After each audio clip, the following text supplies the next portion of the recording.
ఏం జరిగిందంటే మా పాప చనిపోయింది. మాకు తెలియదు అసలు ఇంత ప్రీప్లాన్గా మర్డర్ చేస్తారని. వాడు మాత్రము చాలా క్రూరమైన వాడు బాలుడు కాదు, చాలా మేజర్ ప్లాన్ చేసిండు, మేజర్ వాడు. వాడు మాత్రం భూమి మీద ఉండొద్దు మేడం, ఒకటే చెప్తున్నాను. వాడు మాత్రం ప్రభుత్వం కఠినంగా శిక్షించాలి. వాడిని ఉరి తీయడమో ఏం చేయడం చేయాలి ఖచ్చితంగా. వాడికి నాకు మాత్రం న్యాయం జరగాలి. నా కడుపు పంట చల్లారాలంటే, నా బిడ్డ ఆత్మశాంతి జరగాలంటే వాడు మాత్రం భూమి మీద ఉండొద్దు. ప్రభుత్వాన్ని కోరుతున్నా, చట్టాన్ని కోరుతున్నా, ఇదే నేను కోరేది.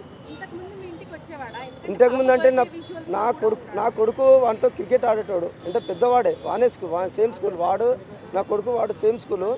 వాడు క్రికెట్ ఆడడానికి పిలుస్తుండే, చేస్తుండే. నేను ఎప్పుడు పట్టించుకోకపోతుండే, ఎందుకంటే నేను మార్నింగ్ వెళ్ళి ఈవినింగ్ వస్తున్నాను. నాకు టైం దొరకదు, నా వైఫ్కి కూడా టైం దొరకదు. ఇంటికాడ ఉండాలి, చూడాలని. పిల్లల్ని ఎప్పుడు వదిలేసి వెళ్తాం మేము. కొత్త కాదు ఇది. ఇప్పుడు ఓనర్స్ కూడా మాకు కొద్దిగా మంచిగా ఉంటారు, వాళ్ళు మంచిగా సహకరిస్తారు మాకు. ఎందుకంటే ఇక్కడ వెళ్తుంటే కూడా అడుగుతుంటారు, ఎక్కడ వెళ్తారు, ఏం చేస్తారు అని అన్నీ అడుగుతుంటారు. వాళ్ళు కూడా మంచి వాళ్ళు, అట్లా ఏం లేదు. ఈ పిల్లోడు చాలా పెద్దవాడు, వరస్ట్ క్యాండిడేట్, క్రిమినల్, చాలా క్రిమినల్. వీడు మాత్రం బాలుడని గుర్తించకండి మీరు, చాలా పెద్దోడు. వీడు చేసే పనికి వాళ్ళ ఫ్యామిలీ చాలా సపోర్ట్ ఇచ్చింది. 5 రోజులు వాడు ఇంట్లో ఉన్నాడు, అదంతా తీసుకొని ఇంట్లో పెట్టుకున్నాడంటే వాళ్ళ ఫాదర్ మమ్మీ అడుగుతారు ఖచ్చితంగా, ఇది ఎక్కడ వచ్చినాయి, ఏం వచ్చినాయి అని చెప్పి. వాడు ఇన్ని రోజులు స్కూల్కి వెళ్ళడం, ఇంత భయం లేదు మేడం వాళ్ళకైతే, ఇంత భయం లేదు, ఏం లేదు వానికైతే. ఆ భయం లేక ఉన్నాడంటే వానికి మాత్రం కఠినంగా శిక్షించాలి మీరు, ఖచ్చితంగా ప్రభుత్వానికి కోరుతున్నాను నేను. అదే నా కడుపు.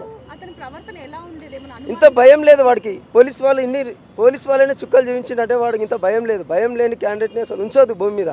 వాడు ఇది వదిలేస్తే నాసంటి తండ్రిని ఎంతమందిని ఏడిపిస్తాడు వాడు. నేను అది కోరుకుంటే ప్రభుత్వం బ్యాట్ నాకు కొడుకుది, అది నేను కొనిచ్చాను, 1000 రూపాయలు పెట్టి నేను కొనిచ్చాను. ఆ బ్యాట్ కోసం ఎప్పుడు గొడవ పడ్డారో నాకు చెప్పలేదు, డిస్కషన్ అవ్వలేదు నా కొడుకుతో. నేనేంటంటే ఈ మార్నింగ్ వెళ్ళి ఈవినింగ్ వస్తా. వాడు అప్పటికే తిని పడుకుంటాడు, ఒకసారి ఆడుకుంటాడు. నేను అడగను కూడా. అది సిచ్యువేషన్ వచ్చేసరికి ఓపెన్గా సైలెంట్ ఉంది మేడం అక్కడ.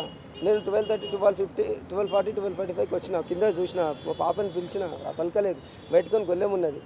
నేను కాలు కట్టుకొని ఇంట్లోకి వెళ్ళేసరికి ఎప్పుడు చనిపోయిందేమో పడుకొని ఉన్నది. అన్ని లైట్స్ అన్ని ఆఫ్ చేసి ఉన్నాయి అక్కడ. అవన్నీ ఏం చూడలేదు నేను పాపని చూడగా నాకు మైండ్ ఏం పనిచేయలేదు. నేను ఏడ్చుకుంటా వచ్చేసరికి కిందికి ఊరికొచ్చారు. పోలీసు వాళ్ళకి ఫోన్ చేశారు, అంబులెన్స్కి ఫోన్ చేశారు. అక్కడక్కడ జరిగిపోయింది. నాకు ఏం టైం ఇవ్వలేరు పోలీసు వాళ్ళు. నా ఏడుపు, నా బాధ అదే. నేను మళ్ళీ బయటకు వచ్చి ఏడ్చుకుంటూ వచ్చి ఆ పిల్లోని అడిగిన, అరే ఎవరైనా వెంకట్ ఇక్కడ వచ్చి రావరైనా పిలిచిరా అంటే, అవును అంకుల్ మీ బాబా డాడీ అని 4 times పిలిచింది. నేను వీడే చెప్పాడు. వీడు చెప్పింది నాకు ఆ మైండ్ నాకు వెలగలేదు, నా కళ్ళల్లో నీళ్ళు ఆగలేదు. నాకు ఎట్లా అంటే నేను అసలు షాక్ అయిపోయినా. నేను చెప్పిన 4 times పిలిచింది. నేను బయటకు వచ్చిన, స్నానానికి వెళ్ళిపోయిన అంకుల్ నాకు ఏం తెలియదు అనేసి అన్నాడు. అప్పుడే ఏడ్చుకుంటా మా కొడుకుని కూడా ఓదారుస్తుండే వాడు. ఏడవకు అని చెప్పి ఓదారుస్తుండే. పక్కనే ఉన్నాడు వాడు, పక్క బిల్డింగ్లో. పక్క బిల్డింగ్లో ఉండి చూస్తున్నాడు వాడు. స్పాట్కి రాలే, పక్క బిల్డింగ్లో ఉండి చూస్తున్నాడు వాడు. అది ఎప్పుడు నేను ఇంటికాడ ఉండాను మేడం, అది నాకు తెలియదు ఎట్లా వస్తుండే. నా కొడుకుతో ఎప్పుడైనా ఇంటికి వచ్చిండా ఏమో, బర్త్డే పార్టీకి ఒకసారి వచ్చిరంట వాడు. నాకు తెలియదు అది నాకు తెలియదు. నేను ఇంటికాడ ఉండాను మేడం, మ్యాక్సిమం ఉండాను. నేను మార్నింగ్ 8 o'clock వెళ్ళిపోతా, స్కూల్ ఉంటే 8 o'clock వెళ్ళిపోయి ఈవినింగ్ మళ్ళీ 7 కమెంట్ డ్రాప్ చేసి మళ్ళీ నేను నా పని నేను చేసుకుంటా. మళ్ళీ 10కి ఇంటికి వస్తాను నేను. నమ్మలేదు మేడం, నాకు తెలియదు అసలు. నేనే షాకింగ్. మొత్తం అందరు షాకింగ్లో ఉన్నారు. వాడు ఏంది, వాడు అసలు క్రిమినల్ మైండ్ ఏంది, వాడు రాసుకొని చంపడం ఏంది నాకే అర్థం అవుతలేదు. అది డబ్బులు తీసుకెళ్తే మా పాపని చంపిండు, న్యాయం జరగాలి నాకు. పాపని చంపిండు వాడు మాత్రం ఉండొద్దు. ప్రాణానికి ప్రాణం కావాలి. వాడు మాత్రం బాలుడని గుర్తించకండి. ప్రభుత్వానికి చెప్తున్నా, మీకు చెప్తున్నా, చట్టానికి చెప్తున్నా. వాడు మాత్రం బాలుడు కాదు. తల్లిదండ్రులు కూడా శిక్షించాలి. తల్లిదండ్రుల ప్రేమ ఉంది. వాళ్ళ తండ్రి ఇంతవరకు నా తండ్రి ముఖం చూడలేదు. నేను 3 years నుంచి ఉంటున్నా అక్కడ. తండ్రి ముఖం చూడలేదు. తండ్రి ఎవడో కూడా నాకు తెలియదు. వాళ్ళ చెల్లె శాంతి అని ఒక తెలుసు, ఆమె బాయ్ అంకుల్ అంటే అంతేగాని మిగతా విషయం ఏమి ఉండదు మాకు.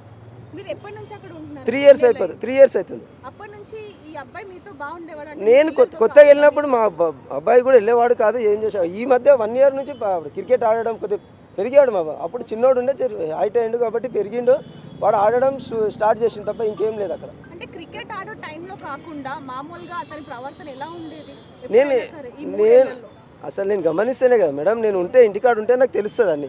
ఇప్పుడు తల్లి ఉండదు, తండ్రి ఉండడు, వాళ్ళ పిల్లలే ఆడుకుంటారు అంతా. మా పాప కూడా అక్కడ వెళ్ళదు కూడా, ఎప్పుడన్నా ఒకసారి వాళ్ళ సిస్టర్ పిలిస్తేనే వెళ్తా తప్ప అసలు వెళ్ళదు. కిందనే మా ఓనర్స్ వాళ్ళ పిల్లలతోనే ఆడుకుంటుంది తప్ప బయటికి వెళ్ళదు పాప, మ్యాక్సిమం వెళ్ళదు. ఎప్పుడన్నా వాళ్ళకు వాళ్ళ శాంతి అనే అమ్మాయి పిలిస్తేనే వెళ్తా తప్ప వేరే దానికి వెళ్ళదు. పక్క బిల్డింగ్కి వెళ్ళేదా పక్క బిల్డింగ్ వాళ్ళ శాంతి అన్న వాళ్ళ చెల్లెలో అక్కడో నాకు తెలియదు, కానీ ఆమె పిలిచేది వెళ్ళేది ఒక్కోసారి, ఎప్పుడన్నా ఒకసారి. వెళ్ళొద్దని కూడా నేను బెదిరించిన 2 times. అప్పటి నుంచి వెళ్ళడం కూడా మానేసింది. అంటే ఆ అబ్బాయే ఈ అఘాయిత్యం చేశాడని తెలిసిన తర్వాత మీరు వాళ్ళ ఫాదర్ కానీ మదర్ కానీ ఫోన్ చేసే ప్రయత్నం నేను ఇక్కడే ఉన్నాను మేడం, నేను అక్కడ ఇంటికి వెళ్ళడానికి అసలు పోలీసు వాళ్ళు కూడా పంపించలే, నన్ను ఇక్కడే స్టేషన్లో కూర్చోబెట్టారు నన్ను.